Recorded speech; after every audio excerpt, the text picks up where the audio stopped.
What's up, y'all? It's your girl, Cornelia, back with another episode of Black News, a podcast where we break down current events, hot topics, and local stories involving Black people. Now let's get into it.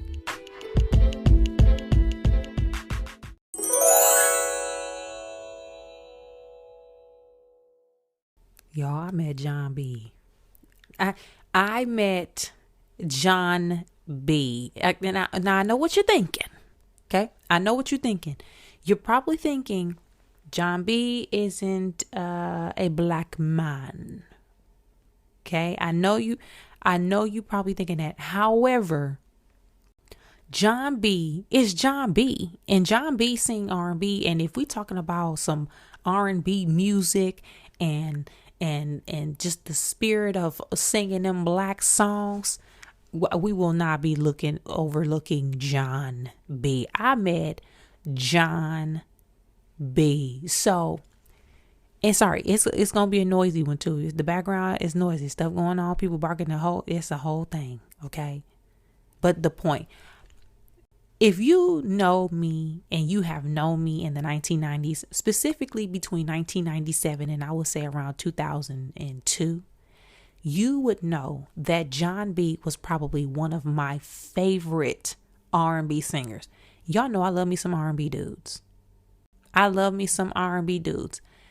John B was at the top of the list. Back then we had John B. Joe 112 came out back then. I wasn't really up on Jagged Edge. I appreciated them. But if they was an R&B dude, I was all over it. Okay. John B. Cool Relax came out around 97. Are You Still Down? And They Don't Know had me in a complete chokehold. That whole Cool Relax album was it got heavy burn on my Discman and then my 19 whatever Saturn. Then a couple years later, the Pleasures You Like album. I'm talking about John B. It's John B. So with that in mind, it was Grammy week this past week. I went to and helped out and worked some of the events, but I was specifically at Recording Academy Honors. That night they honored Lenny Kravitz and Mariah Carey. Everybody was there, people, black music, people within the industry. It was a good old time. I'm standing next to one of my homegirls and we just chit-chatting and having a little good kiki.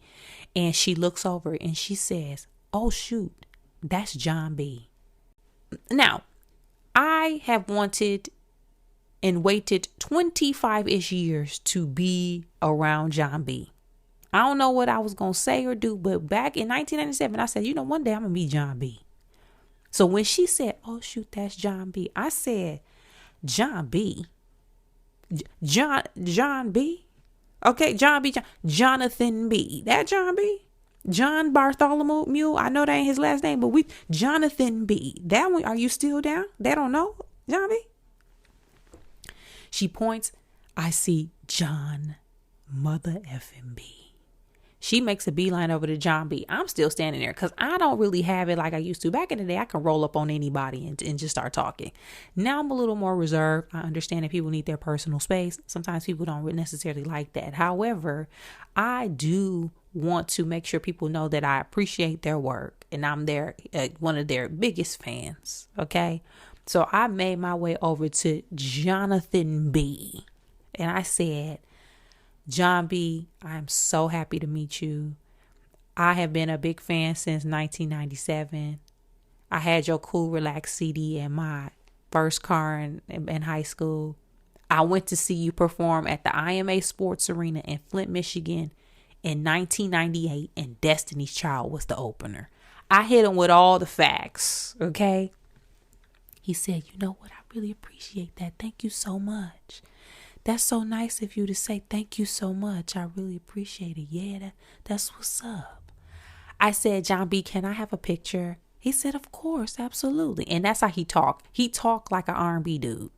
He don't got no loud voice where he be yelling and barking. He talk like this, like he been in the business for some time. He got that R&B dude voice. So I take pictures with John B. I said, "Thank you so much, John B. Then I said, John B, you gonna be at Lovers and Friends? Because they saying that people ain't gonna be there and I saw your name. Did they lie? He said, no, I'm gonna really be there. Come support. I said, you know what? I'm gonna be out that thing. I thanked him and then I scurried away and told everybody how I met John B. I can't believe it. Y'all, when I tell y'all I am so happy. I am so happy that I met John B. And I know why. I'm just very nostalgic and I low-key get more excited about older artists than I do with new people. So I saw John B. I was over the moon. Years ago, I met Carl Thomas. You couldn't tell me nothing when I met Carl Thomas. Let me tell you, I was going into a club in New York City because, I used to be tearing up the streets back in New York. If you know, you know. And we were waiting in line to get into this particular club. And right behind me and my homegirl was Carl M.F. Thomas. So when I said John B. had me in a chokehold, Carl Thomas simultaneously had me in the same vice grip. Okay. I said, oh my God, Carl Thomas. He was like, hey, how you doing? Had a chit chat. We had standing in trying to get in. We having a good old kiki. He was the nicest, funniest man. He talked about how his baby mama went to Hampton and how he always had a good time when he went down there. He played at our homecoming concert one year. So we talked about that. He said it was a good old time and blah, blah, blah, blah, blah. Y'all, we just chopped it up, cut up with Emma F. and Carl Thomas. So when I tell y'all I be excited to meet these R&B dudes, I'm excited. And women. So people was hitting me up like, you got to talk about it on Black News. Of course I'm going to talk about it on Black News. Okay.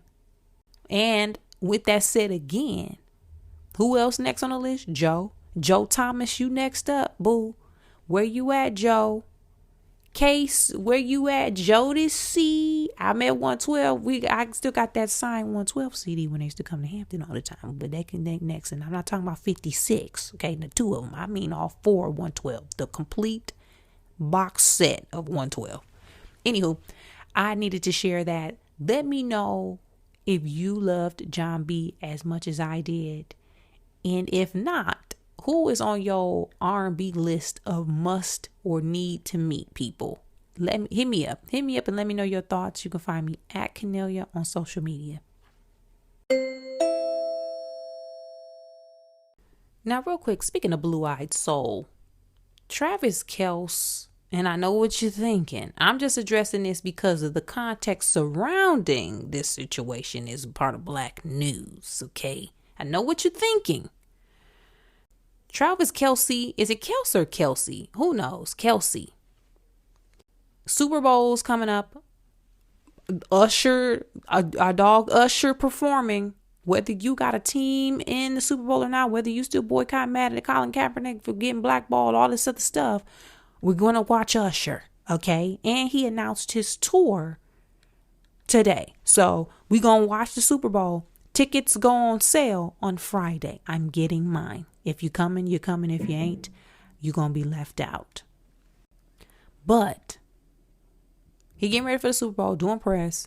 Somehow along the way, and all of the hoopla, the media, New York Times and them, or whatever platform started to say that people were going, kids, young men, I'm assuming there's some white guys, boys, going into the barbershop asking for the Travis Kelce and saying that his haircut is like significant and is indicative of him. That they want the Travis Kelce. When we know as a people, that ain't nothing but a fade. Okay? That is a fade. He has a fade. So somehow over the week, people have been complaining, talking about Black people didn't invent the fade. And they were saying how the military people had to get a fade in the military this whole time. But that's actually not a fade. That's the high and tight. That's the high and tight, which is not a fade, because the fade, the hair is blended in, going up into the hair section, the portion of the hair where usually is at the side or the top of the hair where it starts. But Travis Kelce was asked during press about what people been saying, and this is what he had to say. And I'm glad he cleared this up. Shout out to Travis Kelce or Kelce, whatever the boy name. I don't know his last name. I'm old. Hold on. This is what he said. Absolutely ridiculous. And to do it on February 1st to throw me to the wolves.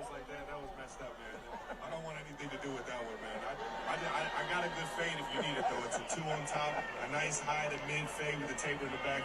But I didn't invent that. I just asked for it. I did not invent it. I just asked for it. I did not invent it. I just asked for it. Travis Kelce did not invent the fade. We know this, but why people be doing this? This is why you need diversity in your newsrooms and in your organizations. It is not just because you want to have diversity, numbers, and affirmative action and all that. No, you need, if you're going to be out here in the world as a credible news source, in a place where people can come to receive accurate information, you have to have people of all demographics on your staff for checks and balances purposes. And I know it's just all in good fun that they talking about people going and ask for Travis Kelce, but they really are doing that. And you have to have people on your news staff to know that he did not admit that. That is the fade. That way you would avoid getting ate up on social media because they was eating their asses up. You could have avoided this, the New York Times. We didn't have to do this.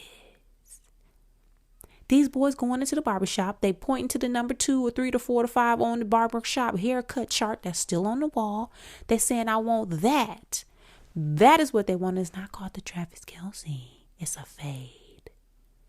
Let me know though. Do you even care? I just brought that up because we talking about Blue Eyed Soul and it transitioned nicely into that particular topic. But feel free to hit me up on social media with your thoughts about it. Y'all know where to find me. So as I mentioned briefly, this past week was Grammy week. Lots of events, lots of things happening, a lot of things happening. And I'm going to be completely honest before even getting into this particular topic. Black news, y'all know I talk about a lot of music and things and whatnot, but I do have a conflict. I have actual conflict when it comes to being able to talk about and discuss things in a certain way, particular around this topic. So for the sake of Black news this week, and it is what it is. I will talk about some of the happenings, the high points, and in some contexts, I'm not really going to be like going in on the context. I just, I'm unable. So for this, let me just give some high points. Okay. First, shout out to Victoria Monet. We were just talking about R&B. And R&B over the years has definitely shifted and changed, right? It is no longer the classic R&B, although there are certain artists who do have some, they still have some DNA of old R&B artists of old. But for the most part, the R&B that we knew is slightly different. Some that I love and some that I don't really understand, or it doesn't connect with me because a lot of the context is be young. Because I'm going to tell you, sometimes people talking about something and I be getting triggered. Okay. Be pulling up reminders of the old me and the stuff that I used to be going through. Okay. So some of that, I just can't do it because it's about my mental health. But one artist and one body of work that I really love and connect with is Victoria Monet. Her most recent album, Jaguar 2, that thing jamming. On My Mama, yes, that was like her most commercial hit, but it's that thing. It is a good song. It's a good album. And this past week, she won, I believe, 3 awards. The biggest is Best New Artist. And I think I read something that it said this is the first time an R&B singer won Best New Artist in like 20 something years, whatever the stat may be. That is the most well-deserved because that is the perfect example. Victoria Monet is the perfect example of the idea of artist development and being in the business and in your industry for quite some time. Because she's about 34 years old. She said she moved to LA in about 2008. This woman has been singing and songwriting and dancing behind the scenes and doing all this stuff for years. And is just now getting to that level of success that is recognizable. That also speaks to just entertainment as a whole because y'all know this. I think I talk about this quite often. Y'all probably have people in the arts in your own personal lives. Just because you pursue something doesn't mean that you'll get to that point. You can make a living off being an artist and being a performer. Sometimes you can't make a living off being an artist and being a performer, but not everybody becomes a superstar and gets that status.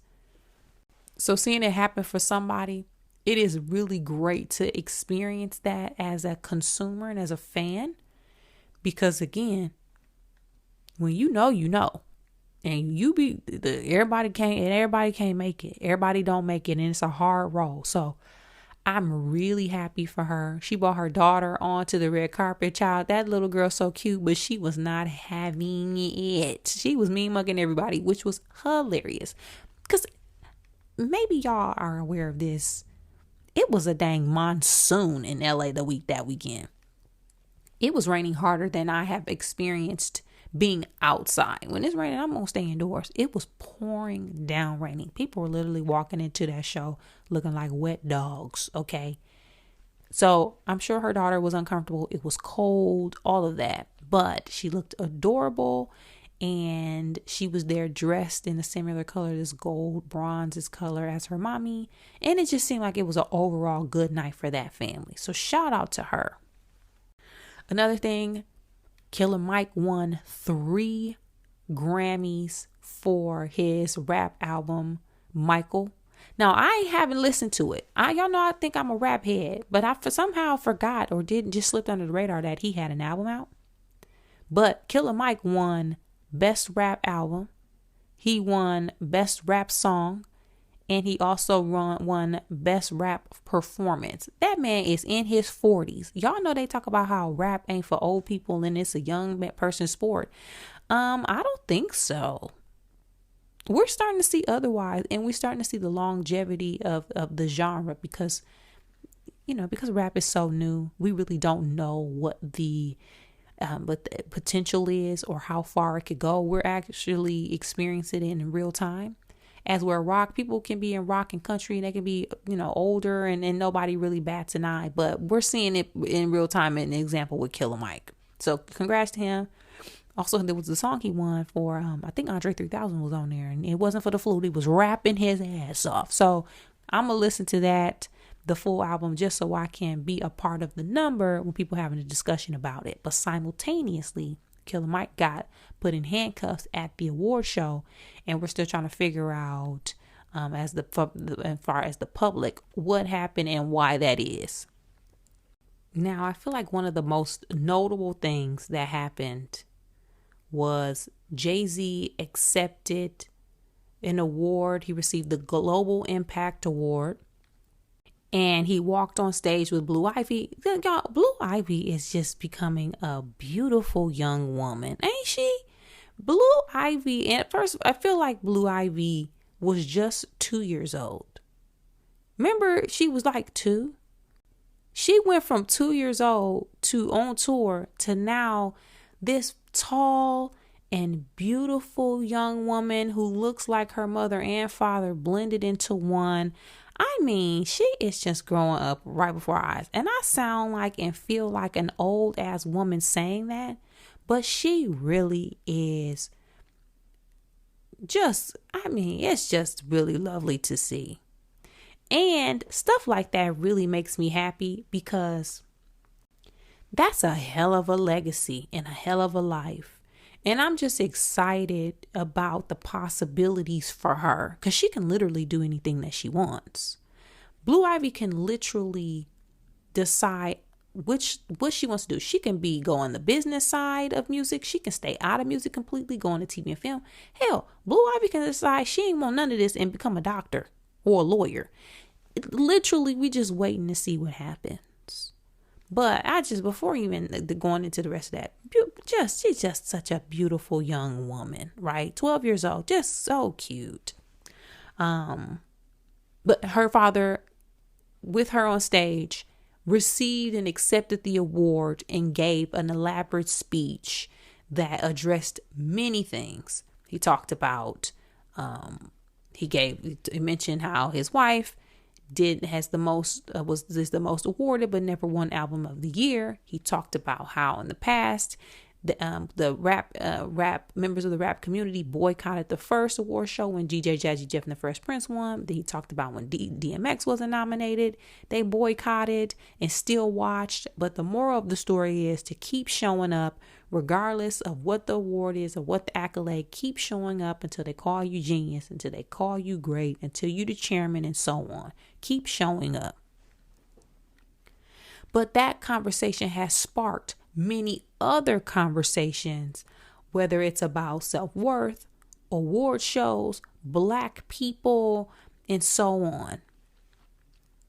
And I often talk about this as it relates to like the TV and film, because again, I'm directly related to that as a member of an actors union. And how the voting process in regards to SAG works and what we go through and experience when we are selecting who wins awards. It is sent out to a body of people. You watch the movies. Hell, I'm actually watching movies right now to be able to vote on the SAG Awards. Trying to squeeze all of this content in before the deadline. TV and films. Voting on all categories. From costume to performances to makeup to sound, VFX, all of that. So, like Jay-Z mentioned, votes are subjective, right? You gonna pick who you like. You gonna pick what sticks out to you. Sometimes you listen, like you may not even belong in the category. Who knows? Whatever. The point is, I appreciated it because it's one thing to accept the award, but it's another thing to be bold and to stand up or feel like you're standing up for people that you care about and your wife. It's another thing to have a message that can apply to anybody, because that show up part, that applies to whether you at your job, whether you are in the arts, whether you are, a mom or a father just trying to do the best you can, keep showing up until they give you your worth. That's just a good anecdote for life. So I'm not going, that's all I'm going to give you now. And I was debating on playing the speech, but that thing like 5 minutes long. Okay. Go on YouTube or go on the Twitters and listen to it, and feel free to chime in and let me know your thoughts about what he said and about all of the conversations that have happened after the fact.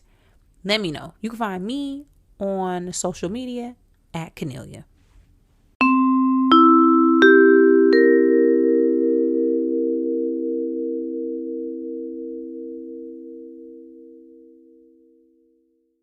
On this week's episode of Black News, we discussed the fact that I met Jon B in LA this past week. Can't believe it.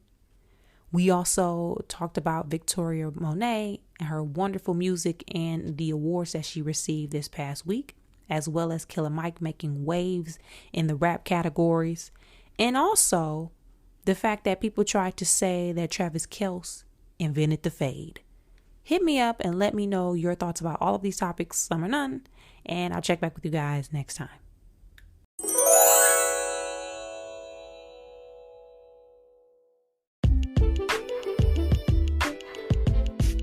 That's it for this week's episode of Black News, y'all.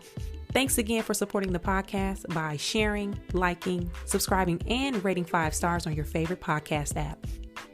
To find more information about me, you can check me out at Kennelia on social media, as well as on my website, which is kennelia.com. And as always, thanks for supporting, and I'll be back next week with new topics and a new episode.